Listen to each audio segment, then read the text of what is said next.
She'd merely be a rider on crowded public carriers. Nobody ought to suspect that she bore Fireball's lord. If, somehow, the hunters learned she had visited Erie, Ontario integrate, there were ready answers to whatever questions they might ask. The first several years of her life had passed in Toronto. How natural that she spend a short groundside leave taking a look at childhood scenes. Nor would she have to respond personally. By that time, supposing the occasion arose at all, she and Guthrie would be on the far side of the sky. It tingled in her. She, his rescuer. Maybe. Whatever happened, she'd better keep a cool head and a casual bearing. First, concentrate on traffic. Scores of little three-wheeled cycles like hers wove and muttered their way among hundreds of pedestrians. On most, the canopies were deployed, nearly invisible, shields against the weather.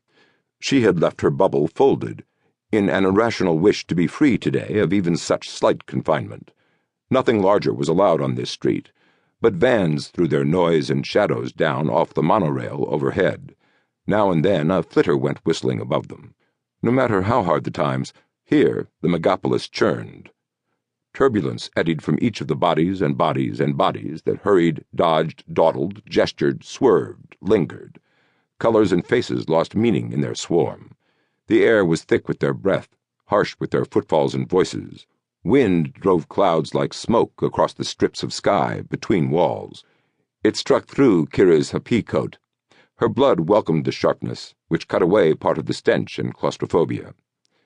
Had this sector gone hellward in the past couple of decades, or was memory just softening itself? She wasn't sure. Her parents had seldom brought her east of the lakes. Whatever the truth, she ought not to feel threatened. These were human beings, and better off than many. Yes, look, that dark woman in her sari, that caballero with bells on his wide-brimmed hat, that hombre whose brotherhood emblem was big scarred hands, declared him a manual worker, that couple who by their green garments defiantly proclaimed themselves believers in the renewal, as their grandparents had been. What harm could they do? The menace was high world, the wielders of forefront technology, money, influence. More exactly, those of the high world who in this country were the government. It sprang from a mathematical theory.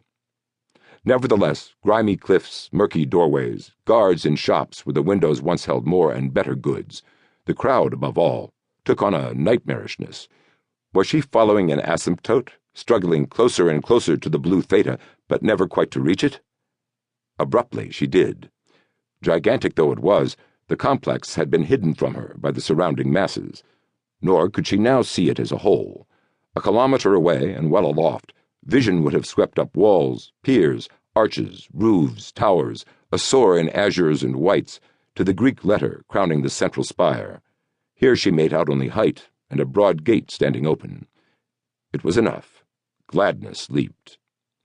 For a moment Kyra frowned. Why these mood swings? She'd been at risk before and stayed zen. Exhaustion? It hadn't been a long drive from the tricycle rental to here. Of course, earlier she'd cabbed from Kamehameha to Honolulu, ridden the suborbital to Northwest Central, and changed maglevs twice on her way to Buffalo Station. But that was scarcely an ordeal. Bueno, no doubt the knowledge of what was at stake had gnawed at her more than she knew. Silently reciting a peace mantra, she sought a place to park. There. She stopped her motor, dismounted, wheeled the machine over to the rack, inserted a coin, and keyed the lock to her thumbprint. 50 centos paid for an hour, which should be plenty. If not, she had cash to release it. Because rain appeared possible, she sprang the canopy loose. No sense in risking wet saddles, control board, and luggage box, when she might depart with such a cargo, and maybe a passenger, that discomfort would distract her attention from danger. No time to gas off, either, though she'd better not make herself conspicuous by haste. She passed through the crowd and the gate into the court. Tumult faded away. Again she felt naked. The area wasn't deserted. People went to and fro, tenants, personnel, shoppers, visitors. Traffic seemed so sparse, though, so subdued. Maybe, Kyra thought, it was the contrast with the scene outside, not only thronged, but alien. Poor, primitive, powerless. The low world that everywhere on Earth underlay the high technology, yet had no real part in it. Or maybe the magnificence here simply overwhelmed its occupants.